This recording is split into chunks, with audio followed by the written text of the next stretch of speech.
Қайырлы күн, құрметті көрермендер. Ауыз ашарға осындай пайдалы салат жасайтын боламыз. Ол үшін бізге брокколи қажет. Қайнап жатқан тұзды суға салып 2-3 минут пісіріп алатын боламыз.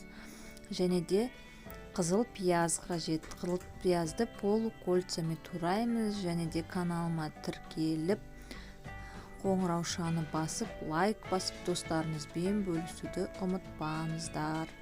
Салат жасайтын ыдысқа суыған брокколимізді саламыз және қиярымызды осылай үлкен долька етіп тураймыз. Помидорымызды да үлкен долька қылып турайтын боламыз.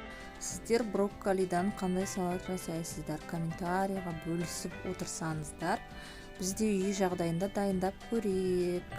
Салатымызды оливковый маймен және лимонның суымен заправить ететін боламыз. Бальзамический уксус болса қосуға болады. Мен жай сұйық май қостым, өйткені оливковый май бітіп қапты. Сосын үстінен оливки саламыз, тұздаймыз, барлығын заправить етіп араластыратын боламыз. Және де бізге руккола қажет.